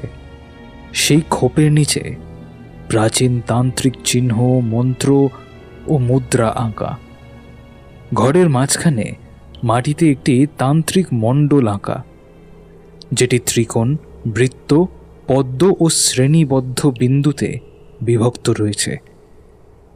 আর সেই মণ্ডলের মাঝে একটি গোলাকার বেদি, তবে পুরো গোল নয়, অর্ধেক গোলক। বেদির পাশে শঙ্খ, তামার পাত্র, একটি জলাধার রাখা। কক্ষের ডান দিকে একটি বৃহৎ ধূপকাঠির ধারক ছিল, যেখানে মা গিয়ে গোটা কয়েক ধূপকাঠি জ্বালিয়ে গুঁজে দিলেন। সেই ধূপের ধোঁয়া ধীরে ধীরে বেদি ও মূর্তিগুলোর চারপাশে ঘুরতে থাকল। পুরো কক্ষটিতে এক ধরনের পবিত্রতা ও গম্ভীরতা বিরাজ করছিল। এটি অত্যন্ত সুরক্ষিত এবং একান্ত ব্যক্তিগত একটি স্থান, যেখানে কেবল ভৈরবী মা তার আধ্যাত্মিক সাধনা, পূজা ও তন্ত্রমন্ত্রের চর্চা করেন। এই যে পাথরের খণ্ডটি দেখছেন, ওটা হলো যোগিনী শিলা। বলে উনি ঘরের মধ্যিখানে রাখা অর্ধ গোলক বেদিটার দিকে নির্দেশ দিলেন। এটা এমনই একটি দ্বার যার সাহায্যে যোগিনীদের সঙ্গে যোগাযোগ স্থাপন করা যায়। এটি নিজেই এক দেবী চিহ্ন, সেই মাতৃ জঠরের মতো, যা দুই জগতের মিলনের জন্ম দেয়। এর শক্তি লুকিয়ে আছে এর গঠন, উপাদান, অবস্থান এবং সেই আধ্যাত্মিক স্পন্দনে, যা সময়ের গর্ভে জন্ম নিয়েছে। এই শিলার পৃষ্ঠে খোদাই করা প্রতিটি প্রতীকের মধ্যে রয়েছে ধ্বনিতত্ত্ব।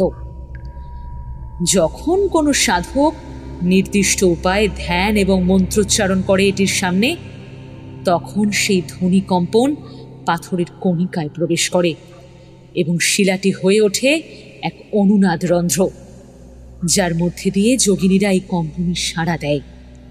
ঠিক যেমন নির্দিষ্ট সুরে বাঁশির ছিদ্র জেগে ওঠে, তেমনি নির্দিষ্ট মানসিক অবস্থা আর ধ্বনির মাধ্যমে এই শিলা জাগ্রত হয়। সেই সময় এখন প্রস্তুত। এখন কিছু লোভী স্বার্থপর মানুষকে দেখাতে হবে সপ্ত ব্রহ্মময়ী সাহারূপিণী ভোগ ও মোক্ষের একমাত্র প্রদায়িনী মা কামাখ্যা এবং ওনার যোগিনীরা ঠিক কি করতে পারে। তবে তার জন্য আমার ওই বাকি অংশটা লাগবে।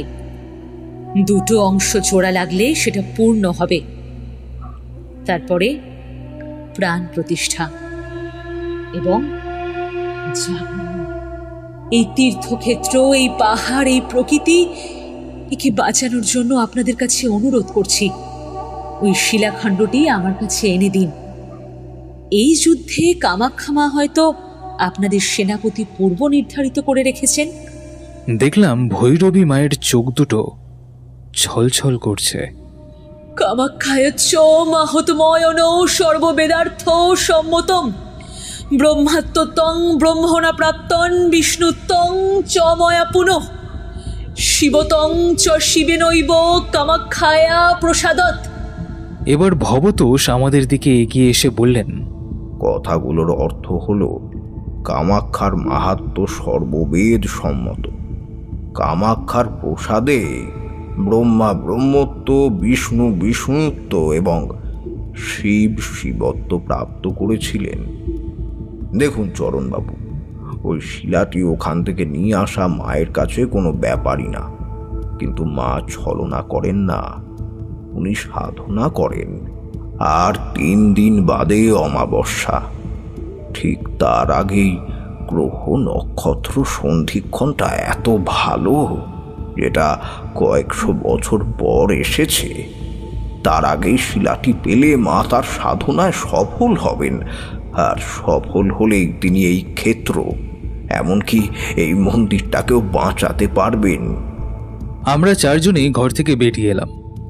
সেই কাঠের দরজাটা টেনে ভবতোষবাবু তালা দুটো আবার লাগিয়ে দিলেন এবং তালার চাবিগুলো ছিল মায়ের গলায় ঝুলনো সেই চেইনটাতে। আমরা ওখান থেকে বেরিয়ে এসে দেখলাম মা চাতালে দাঁড়িয়ে রয়েছেন। আমরা ওখানে এসে মাকে নমস্কার করলাম। মাও প্রতি নমস্কার করলেন এবং আমাদের 3 জনকেই দেবী কামাখ্যার রক্তবস্ত্র দিলেন আর স্যারের হাতে একটি কাগজ দিলেন, তাতে 2টো ফোন নম্বর লেখা ছিল। চরণবাবু, আপনি কলকাতায় ফেরার আগে এই দুটোর যে কোনো একটা নাম্বারে অবশ্যই যোগাযোগ করবেন। উপরেরটা আমার নাম্বার আর নিচেরটা ভবতোষের। তখন আপনাকে আমি কিছু বলবো। আর যোগিনী শিলার ব্যাপারটা একবার ভেবে দেখবেন। মা কামাখ্যা আপনাদের সকলের মঙ্গল করুক। মা চাইলে আবার আমাদের সাক্ষাৎ হবে। ওখান থেকে বেরিয়ে আমরা দ্রুত ওপরে চায়ের দোকানটার কাছে চলে এলাম।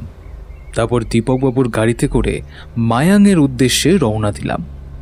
ঘড়িতে দেখলাম তখন দুপুর 12:30। কপিলী নদীর তীরে কলংপার বাজারে আমাদের মায়াংয়ের সার্কেল অফিসটি ছিল এখান থেকে প্রায় 50 কিলোমিটার। গাড়িতে স্যার এবং রাজিয়া কিরকম নিশ্চুপ হয়ে বসেছিল। দীপকবাবু স্যারকে উদ্দেশ্য করে বললেন, চরণবাবু, আপনাদের কিন্তু কামাখ্যা দর্শন সম্পূর্ণ হয়নি। সে কি, কেন? কোনো পীঠে শুধু দেবী দর্শন করলেই যথার্থ ফল লাভ হয় না, তার সঙ্গে অবশ্যই ভৈরব দর্শন করতে হয়। শিব ছাড়া যেমন কেবল শক্তি পূজিত হন না, ঠিক তেমনই শক্তি ব্যতীত শিব বিরাজ করেন না। ব্রহ্মপুত্র নদীর মাঝখানে সবুজ অরণ্যের গালিচায় মোড়া ভস্মাচলে, যেটাকে এখন লোকেরা বলে পিকক আইল্যান্ড, সেখানেই কামাখ্যা মায়ের ভৈরব উমানন্দের মন্দির অবস্থিত। মা সেখানে অষ্টশক্তি সহ পঞ্চমূর্তিতে অবস্থান করেন। কামাখ্যা মায়ের অষ্টশক্তি হল গুপ্তকামা, শ্রীকামা, বিন্ধবাসিনী, কোটিশ্বরী, বনদুর্গা, পদদুর্গা, দীর্ঘেশ্বরী ও ভুবনেশ্বরী।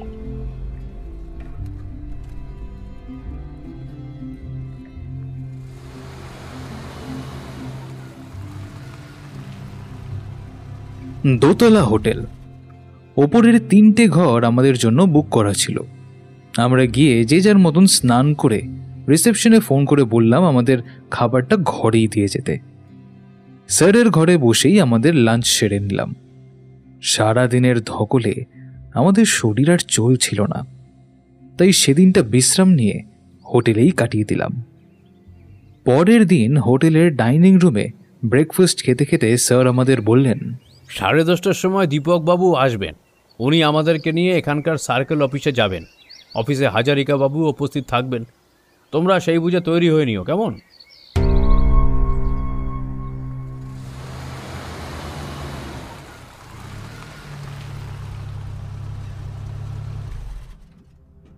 দুপুর 12টা নাগাদ ইনোভা গাড়িটি একটি দোতলা বাড়ির সামনে এনে দীপকবাবু পার্ক করলেন। একজন ভদ্রলোক বাইরে এসে চরণ স্যারের সঙ্গে করমর্দন করলেন। উনি হলেন হেমেন্দ্র হাজারিকা বাবু, এই অফিসেরই ইনচার্জ। ওনার সঙ্গে আমরা ভেতরে ঢুকলাম। উনি আমাদেরকে দোতলায় নিয়ে গেলেন। একটি বিশাল বড় হলঘর, যেটা শোকেসে ঠাসা। সেই শোকেসগুলোতে মেডেল, শিল্পকর্ম, হস্তশিল্প, ছবি, বই, পাণ্ডুলিপি এইসবে ভর্তি, যার বেশিরভাগটাই এখানকার বাসিন্দাদের ইতিহাস, সংস্কৃতি এবং জীবনযাত্রার প্রতিফলন ঘটায়। ঘরে শেষের দিকে একটি টেবিলের ওপরে পেলাম সেই 4টে জিনিস যেটার জন্য আমাদের এত দূরে আসা: হামানদিস্তে, শিলালিপি, নারী মূর্তি এবং যোগিনী শিলা। হেমেন্দ্রবাবু এবার স্যারকে জিজ্ঞেস করলেন, আচ্ছা, এই আর্টিফ্যাক্টসগুলো আপনারা কবে নিয়ে যাবেন? কলকাতায় নিয়ে গিয়ে যত তাড়াতাড়ি এগুলো lithic analysis, experimental replication, carbon dating প্রভৃতি পরীক্ষাগুলো করা যায় ততই ভালো। আপনি অফিসিয়াল পেপার রেডি করে এগুলোকে প্যাক করিয়ে রাখুন। পারলে আজকেই আমাদের হ্যান্ড ওভার করে দিন। আচ্ছা, ঠিক আছে, একটু তো সময় লাগবে। সব করে আমি আপনাকে ফোন করব, কেমন?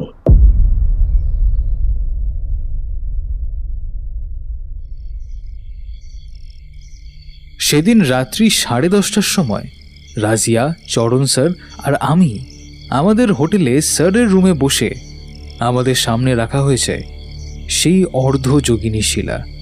ব্যাপারটা একটু খুলেই বলি আপনাদের। হাজারিকা বাবুর সব কিছু রেডি করতে সন্ধে 7টা বেজে গিয়েছিল। তাই উনি স্যারকে ফোন করে দীপকবাবুর সাথে ওই 4টে আর্টিফ্যাক্ট এবং দরকারি কাগজপত্র নিয়ে আমাদের হোটেলেই চলে আসেন। আর তখন আমি আর রাজিয়া হোটেলে ছিলাম না, আশেপাশে একটু ঘুরে বেড়াচ্ছিলাম। এবার স্যার আমাদের বললেন যে তিনি শুধু আমাদের সহকর্মীর চোখে দেখেন না, একজন পরিবারের মতনই দেখেন, এবং এই কাজটা আমরা একসঙ্গে সম্পূর্ণ করতে এসেছি। কিন্তু ওনার মনে একটা দ্বন্দ্ব কাজ করছে। তার মন বলছে ভৈরবী মাকে এই শিলালিপিটি দিয়ে দিতে। ওনার ভেতরে একটা দৈবিক শক্তি আছে বলে ওনার মনে হয়। হ্যাঁ, ভৈরবী মায়ের যে কি অসীম ক্ষমতা তা আমি বুঝতে পেরেছি। কিভাবে বুঝলি তুই আবার? ভৈরবী মায়ের ঘরে যখন আমরা 3 জন ঢুকেছিলাম, মনে আছে উনি আমাকে বলেছিলেন বাথরুমে গিয়ে হাত মুখে জল দিয়ে আসতে? হ্যাঁ, তুই তো যেতে চাইছিলিস না, তাও মা আবার তোকে যেতে বললেন।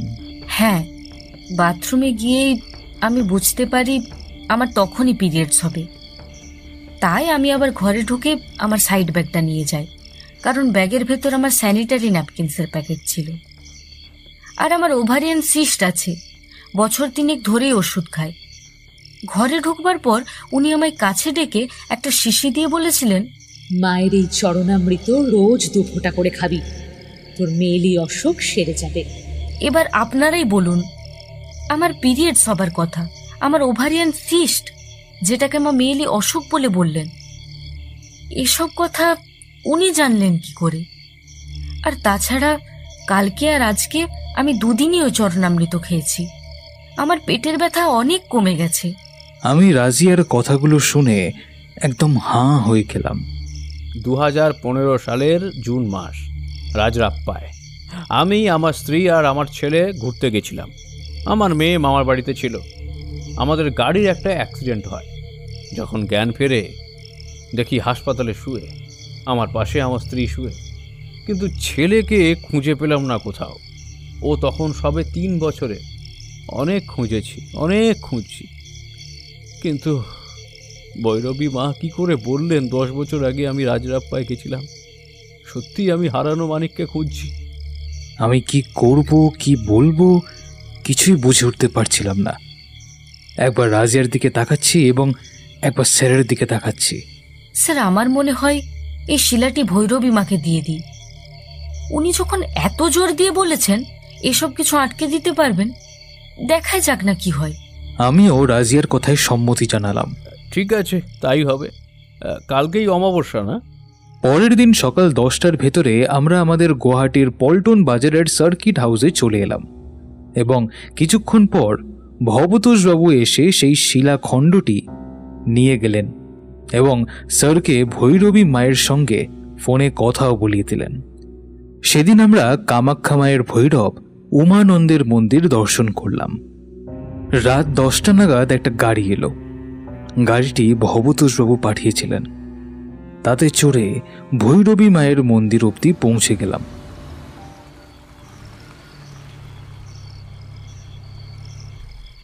ভবতোষবাবু এসে আমাদের সেই পাথরের ঘরটিতে নিয়ে গেলেন।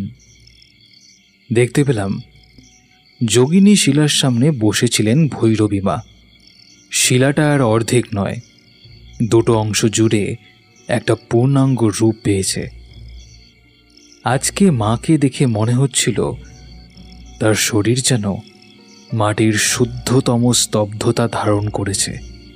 চোখ দুটি আধ খোলা, যেন বর্ণহীন আগুনের শিখা, যা জ্বলে না কিন্তু জ্বালিয়ে দেয় সবকিছু। গায়ে রয়েছে কুন্দন রঙা বসন, গলায় রুদ্রাক্ষ ও হাড়ের মালা। তাকে যেন পরিণত করেছে এক চলমান দেবী মূর্তিতে। কপালে তিলক নয়, যেন রক্তাক্ত চন্দ্র, সময়ের উপর স্থির এক ক্ষণ। ঘরের একপাশে 3টি আসন রাখা ছিল। আসনগুলোর বাইরে সিঁদুরের মতন লাল কোনো জিনিস দিয়ে বৃত্ত আঁকা ছিল। ভবতোষবাবু নির্দেশ করেন আমাদের ওই আসনে বসে পড়তে। আমরা বসলাম। এবার ভৈরবী মায়ের মন্ত্র উচ্চারণ আমাদের কানে আসতে লাগলো। তার উচ্চারিত প্রতিটি মন্ত্র যেন এক ধরনের শক্তির তরঙ্গ সৃষ্টি করছিল, যা তার চারপাশের পরিবেশ এবং সেখানে উপস্থিত মানুষের ওপর প্রভাব ফেলছিল। মন্ত্রের তালে তালে হোমকুণ্ডে তিনি ঢেলে দিচ্ছিলেন ঘৃত এবং রক্তচন্দন লিপ্ত বিল্বপত্র। তারপর জবা, দ্রোণ, কৃষ্ণা, অপরাজিতা, মন্দার, করবী এবং রক্তবর্ণ বক পুষ্পমণ্ডলের একটি নির্দিষ্ট বিন্দুতে নিক্ষেপ করছিলেন। তার পাশে আঁকা ছিল 8টি ছোট চক্র। প্রতিটি চক্র একটি যোগিনীর আসন নির্ধারিত। তাতে তিনি অষ্টগন্ধ ঢেলে দিলেন, যেগুলি হল চন্দন, অগরু, কর্পূর, কোড়া, কুমকুম, রচনা, শঠামানসী, কপি। এবার তিনি যোগিনী শিলাটিকে দুহাতে জড়িয়ে ধরলেন এবং মন্ত্রপাঠ করতে লাগলেন। এই মন্ত্র শুধু ধ্বনি নয়, বরং শক্তির ছন্দ ছিল, যা যোগিনী শিলার শিরা উপশিরায় প্রবাহিত হয়ে সৃষ্টির গভীরে ঢুকে পড়ল। একটি অস্পষ্ট আলো শিলার উপর খোদিত প্রতীকগুলোর উপর বয়ে যাচ্ছিল। কিছুক্ষণ পর বাতাস ভারী হয়ে উঠল। প্রদীপের আলো থেকে ঘরে যে সোনালি দীপ্তি ছিল, সেটার পরিবর্তে হয়ে গেল একটি নীলাভ আভা। এক ভূস্পন্দন ছড়িয়ে পড়ল চারিদিকে। এই কম্পনই হল যোগিনীদের আগমন বার্তা। বুঝতে পারছিলাম এ পূজা পাঠ নয়, এক প্রতিজ্ঞা। এ পূজা ভক্তি নয়, এক আহ্বান। এ পূজা উপাসনা নয়, দেবীর সঙ্গে এক অবিচ্ছেদ্য মিলনের দৃশ্য। তারপর হঠাৎ করে বাতাসের গতি বেড়ে যায়, প্রদীপের শিখা কেঁপে ওঠে, একটা অদ্ভুত মিষ্টি গন্ধ নাকে ভেসে আসে। মন্ত্র পাঠের তীব্রতা বাড়তেই চারপাশে কুয়াশার মতন ধোঁয়া জমে ওঠে এবং ঘূর্ণির মতন পাক খেতে খেতে যোগিনীর শিলার চারপাশে চক্রাকারে ঘুরতে থাকে। পূজার এই পূর্বে এসে মা আসন থেকে উঠে নিঃশব্দে একটি বিশেষ নৃত্য শুরু করলেন, যোগিনী নৃত্য, যেখানে দেহ হয় মন্ত্রের বাহন। সেই নৃত্যে কোনো শব্দ ছিল না, শুধু পদভঙ্গি আর দেহের তরঙ্গ ছিল, যার প্রতিটি আন্দোলনে একটি শক্তির জাগরণ ঘটে। পাক খেতে খেতেই সেই ধোঁয়ার কুণ্ডলী আকার নিচ্ছিল নারীর শরীরে। একজন নয়, দুজনও নয়, 8 জন। অর্ধদৃশ্য, দীপ্তিময় শরীর, উড়তে থাকা কেশ। এই দৃশ্য দেখে মনে হচ্ছিল যেন মানব জগতের সীমানা অতিক্রম করে এক অন্য ভুবনে প্রবেশ করেছি। তারপরেই সেই 8টি নারীর শরীর গবাক্ষ দিয়ে উড়ে বেরিয়ে গেল।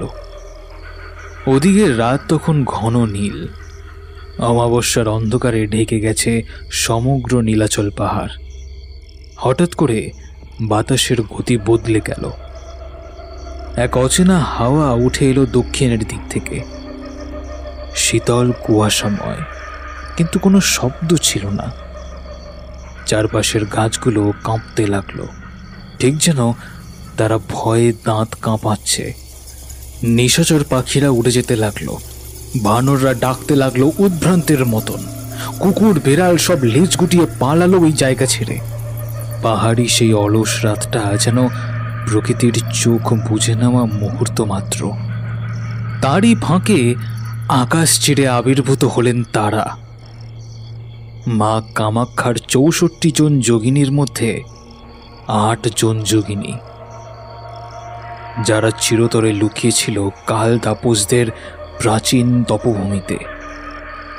তারা এসেছে যেন প্রকৃতি নিজেই লজ্জায়, ক্রোধে, ঘেন্নায়, প্রতিশোধে পাঠিয়েছে তাদেরকে। যোগিনীদের উড়ন্ত দেহগুলো কুয়াশার মতন ছড়িয়ে পড়ল। তারা যেন ছিলই না, আবার ছিল। আলো আর ছায়ার মাঝখানে এক রহস্যময় অস্তিত্ব, যেন একটি চলন্ত স্বরচিত মৃত্যুর কাব্য এটি। গাছের পাতারা ঝরে পড়তে থাকে, মৃত্যুর বিষাদে নয়, বাতাসের জন্যও নয়। মনে হয় তারা নিজেরাই আত্মহতি দিচ্ছে। ঘণ্টার ধ্বনি হতে লাগলো। সেটা শান্তির নয়, এখন তা যেন প্রলয়ের আগমন বার্তা। এক অন্ধকার ঘূর্ণি বায়ু ধুলো আর ছাইয়ে ঢেকে গেল পুরো নির্মাণ ক্ষেত্র।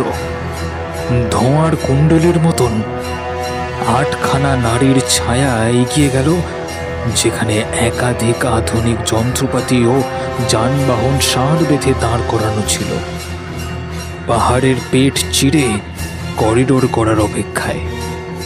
তারপর শুধু কান ফাটানো আওয়াজ আর ধুলো ও ধোঁয়ার ঝড়। বোঝাই যাচ্ছিল ধ্বংসলীলা চালু হয়ে গিয়েছে। যোগিনীদের উল্লাস নৃত্য যেন মনে হচ্ছিল প্রকৃতি নিজে তাদের পায়ে ছন্দ দিচ্ছে। কামাক্ষার আকাশে হঠাৎ জ্বলে উঠল এক ত্রিশূলাকৃতি বিদ্যুৎ রেখা।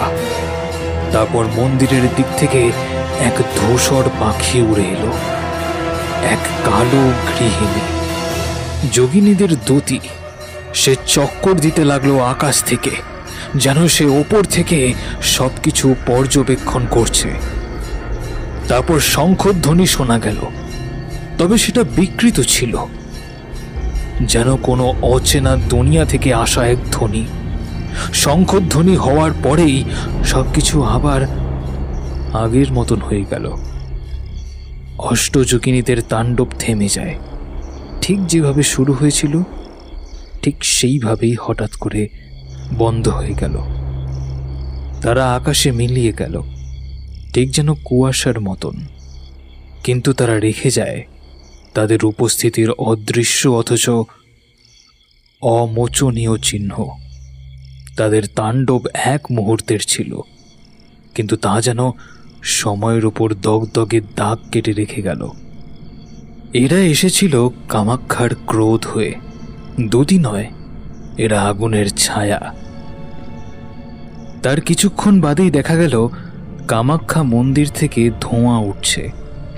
না, আগুনের নয়, ধূপের ধোঁয়া, যা বাতাসে ছড়িয়ে যাচ্ছে এক অভয় বাণীর মতন। সেই রাতে যে মুহূর্তে তাণ্ডব শুরু হয়, ঠিক তখনই আশেপাশের সব মানুষেরা অলৌকিকভাবে এক অজানা ঘুমে আচ্ছন্ন হয়ে পড়ে। তারা চোখ খোলে পরের দিন ভোরবেলায়। পরের দিন স্থানীয় পুলিশ ও প্রশাসন থেকে জায়গাটাকে ঘিরে দেওয়া হলেও ভিড় সামলানো যাচ্ছিল না। কৌতূহলী মানুষ, ঘন ঘন মিডিয়ার গাড়ি আর ফটোগ্রাফারদের ক্যামেরার ঝলকানিতে জায়গাটা ভরে উঠেছিল। তারা সকলেই এমন দৃশ্য দেখল যা তারা কোনোদিন স্বপ্নেও ভাবতে পারেনি। বাতাসে ছিল ধোঁয়া আর পোড়া ধাতুর গন্ধ। পাখির কিচিরমিচির নেই। বনভূমি যেন নীরব, নিস্তব্ধ। কোনো জন্তু জানোয়ার, এমনকি কোনো কীট পতঙ্গের দেখাও পর্যন্ত পাওয়া গেল না। চারপাশে সব নিষ্প্রাণ ধাতব ধ্বংসাবশেষ। এক্সকাভেটরের শরীর বেঁকে গেছে। বড় বড় ডাম্প ট্রাকের টায়ারের পাথরের ভেতরে গেঁথে গেছে, যেন কেউ সেগুলোকে হাত দিয়ে ঠেলে দিয়েছে। কয়েকটা বড় পোলোডার পুরো উল্টে পড়ে রয়েছে। দুটো বড় ক্রেন পাহাড়ের নিচে কুয়াশার ফুট দূরে ব্রহ্মপুত্রের পাড়ে মুখ থুবড়ে পড়ে রয়েছে, যেন কেউ পাহাড়ের ওপর থেকে খেলনার মতন তাদেরকে নিচে ছুঁড়ে ফেলে দিয়েছে। বুলডোজারগুলো আবার বিশৃঙ্খলভাবে ছড়িয়ে ছিটিয়ে পড়ে রয়েছে পাশের জঙ্গলে। পেভার আর রোড রোলারগুলো থেকে কেউ যেন চাকাগুলো ছিঁড়ে ফেলে দিয়েছে। একটা হুইল ট্র্যাক্টরের অর্ধেকটা নদীর দিকের পাঁচিলের ওপর এবং বাকি অর্ধেকটা রাস্তার দিকে ঝুলছে। দেখে মনে হচ্ছিল যেন কেউ একটি তারের ওপর কাপড় শুকোতে দিয়েছে। যে জায়গাটায় এলিভেটর, ভিউ পয়েন্ট, ক্যাফেটেরিয়া এবং হেলিপ্যাড ইত্যাদি হওয়ার কথা ছিল, ঠিক সেই জায়গায় মাটির গহ্বরের মতন বিশাল ফাটল দেখা গেল। গহ্বর না বলে তাকে নরকের দ্বার বলাই ভালো, যে দ্বার মুখ হাঁ করে উপরের সব কিছুকে গিলে নিয়েছে। ঘটনাস্থলের আশেপাশে যে কয়েকটা সিসিটিভি ক্যামেরা ছিল, তাদের প্রত্যেকের ফুটেজ থেকেই দেখা গেল যে 8টা ধোঁয়ায় মোড়া নারীর শরীর এবং তার সাথে ধুলোর ঝড়। আরও বড় আশ্চর্য তাদের জন্য অপেক্ষা করছিল। সেটি হলো কামাখ্যা মন্দিরের বাইরের দিকের দেওয়ালে যে 64 জন যোগিনীর মূর্তি খোদাই করা আছে, যাদের রোজই নিত্য পুজো করা হয় এবং গায়ে সিঁদুর চন্দনের লেপ দেওয়া হয়, তাদের মধ্যে থেকে 8 জনকে কেউ যেন ধুয়ে মুছে পরিষ্কার করে দিয়েছে। এতটাই পরিষ্কার যে দেখে মনে হচ্ছে তাদেরকে সবেমাত্র মন্দিরের গায়ে বসানো হয়েছে। সেই 8 জন যোগিনী হলেন মঙ্গলা, বিজয়া, ভদ্রা, জয়ন্তী, অপরাজিতা, নন্দিনী, নরসিংহী এবং বৈষ্ণবী। কিছুটা দূরে 10-12 জন শ্রমিককে ঘিরে মিডিয়ার ভিড়। তারা টিভি ক্যামেরার সামনে বলছে আগের রাতে তাদের মধ্যে কেউ কেউ ডাম্প ট্রাকের ডালার ভেতর ঘুমোচ্ছিল, কয়েকজন ছিল পেলোডারের কেবিনের ভেতর, আর কয়েকজন খাটিয়া পেতে হেলিপ্যাড গ্রাউন্ডের ওপর জায়গাটায় ঘুমোচ্ছিল। হঠাৎ একটা ঠান্ডা শীতল স্পর্শে এদের প্রত্যেকেরই ঘুম ভেঙে যায়। তারপর বরফ ঠান্ডা মেঘ, কুয়াশা, ধোয়ার মিশ্রণ জাতীয় কিছু ওদের উড়িয়ে নিয়ে চলে। ওদেরকে ওখান থেকে প্রায় 10 মিনিট দূরে একটি মাঠের উপর রেখে যায়। তারপর ওরা আবার গভীর নিদ্রায় ঢলে পড়ে। ওদের আর কিছু মনে নেই। বোঝাই গেল যে যোগিনীরা ভয়ঙ্কর রূপে ধ্বংস আনলেও কোনো প্রাণনাশ ঘটায়নি। একেই হয়তো বলে শক্তির সংযমী প্রকাশ। পরের দিন সন্ধ্যাবেলায় আমাদের কলকাতায় ফেরার ট্রেন ছিল। গোটা গুয়াহাটি জুড়ে শোরগোল পড়ে গিয়েছিল আগের দিনের ঘটনার জন্য। স্টেশনে ভবতোষবাবু ও ভৈরবী মা দেখা করতে এসেছিলেন। মা স্যারকে বললেন, বছর 10 আগে আমি আমার গুরুর সঙ্গে রাজারাপ্পায় ছিলাম। কয়েকজন অধিবাসী একটা বছর তিনেকের জখমি ছেলেকে পেয়ে আমাদের কাছে দিয়ে যায়। বলেছিল ছেলেটি নাকি জখম হয়ে একটি গাছের ডালে আটকে ছিল। তাকে আমরা শুশ্রূষা করে সারিয়ে তুলি। কিছুদিন পরে রাঁচিতে একটা অনাথ আশ্রমে দিয়ে দিই। প্রতি বছরই তার সঙ্গে আমার দেখা হয়। তার ডান গালে একই জায়গায় আপনার মতো একটা আঁচিল আছে এবং তাকে হুবহু আপনারই মতো দেখতে হয়েছে এখন। তাই আমি সেদিন আপনাকে আপনার পরিবারের ব্যাপারে জিজ্ঞেস করছিলাম। হ্যাঁ, ওর গালেও একটা আঁচিল আছে আমার মতো।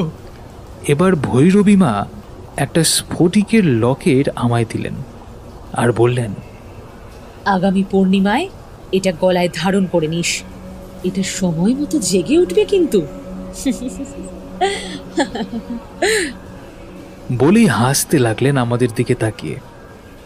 আমি অবাক বিস্ময়ে হাঁ হয়ে তাকিয়ে সেই লকেটটাকে নিলাম। তারপর এগিয়ে গিয়ে রাজিয়ার মাথায় হাত বুলিয়ে দিলেন স্নেহবশত। যথাসময়ে ট্রেন ছেড়ে দিল। আমরা আমাদের এসি কূপের ভেতরে বসে স্যার একটা পুটুলি বার করে উপর করলেন। 8খানা স্বর্ণমোহর বেরোলো তার ভেতর থেকে। স্যার বললেন যে এটা ভৈরবী মা দিয়েছিলেন তাকে।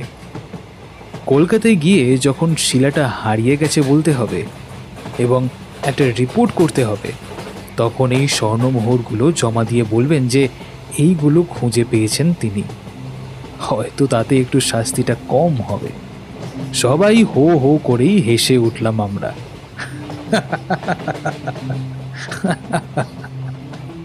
আমরা বুঝতেই পারছিলাম একটা নতুন যুগের জন্ম হচ্ছে, যেখানে জ্ঞান বই থেকে নয়, প্রকৃতির হৃদস্পন্দন থেকে আসবে, আর যেখানে যোগিনীরা আকাশে নয়, মানব চেতনার ভেতরে বসবাস করবে।